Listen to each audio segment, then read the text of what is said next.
अमेरिकी company Airbnb के CEO Brian Chesky ने कहा है कि उनकी कंपनी विश्व स्तर पर अफगानिस्तान छोड़ने वाले 20,000 शरणार्थियों को घर देगी। उन्होंने अफगानी लोगों के विस्थापन और पुनर्वास को सबसे बड़े मानवीय संकटों में से एक बताया है।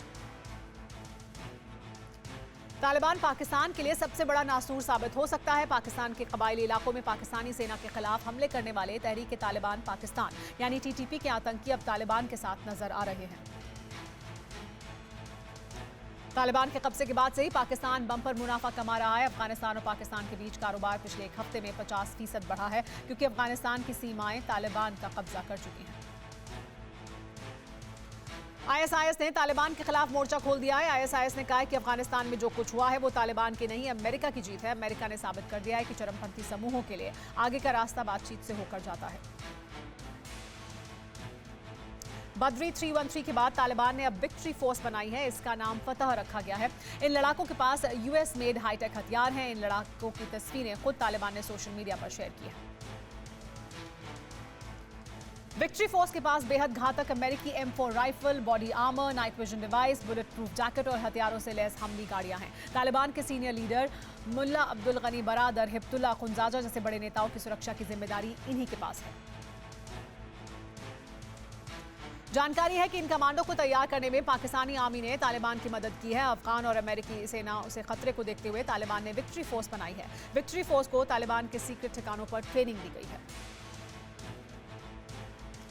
पूर्व अमेरिकी राष्ट्रपति डोनाल्ड ट्रंप ने जो बाइडेन की अफगान नीति पर जमकर फटकार लगाई है। ट्रंप ने कहा कि अफगानिस्तान से आम लोगों के साथ हजारों आतंकी तो नहीं ले आए बाइडेन।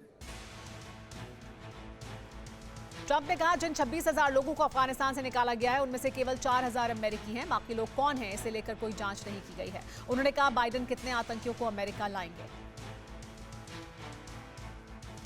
तालिबान ने अमेरिका समेत दूसरे देशों को चेतावनी देते हुए कहा है कि अमेरिका का अफगानिस्तान के प्रोफेशनल्स जैसे इंजीनियर्स, डॉक्टर्स को अपने साथ लेकर जाए।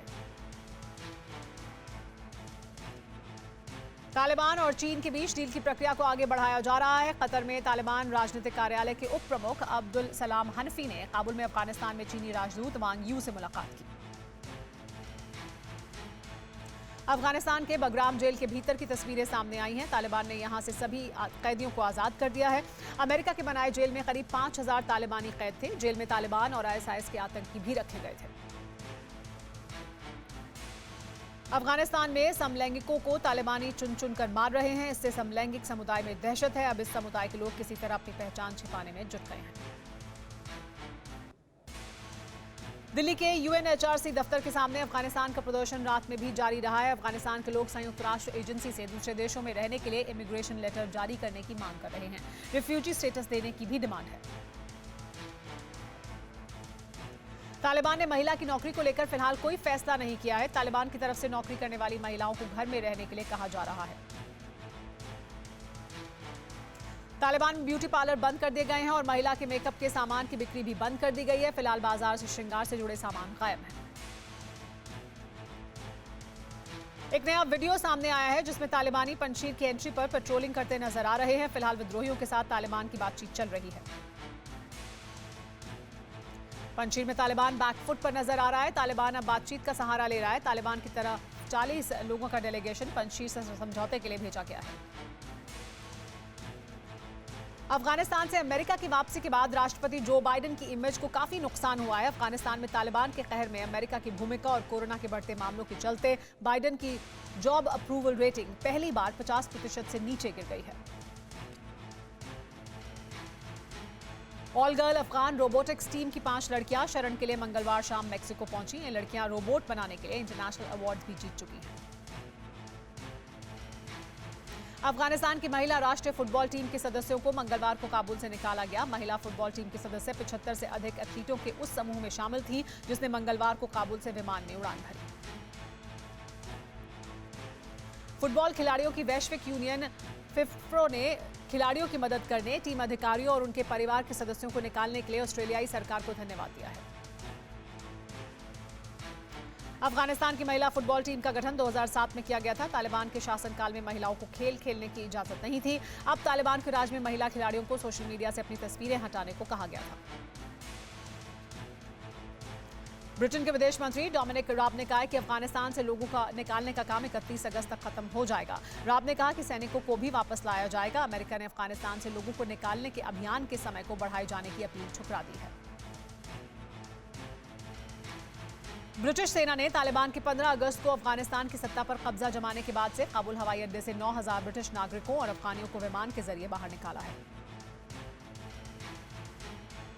काबुल में सड़कों की नियमित सफाई का काम शुरू हो गया है। तालिबान ने यहां अलग मेयर नियुक्त किया है, लेकिन उनके साथ ही पूर्व मेयर से भी काम लिया जा रहा है।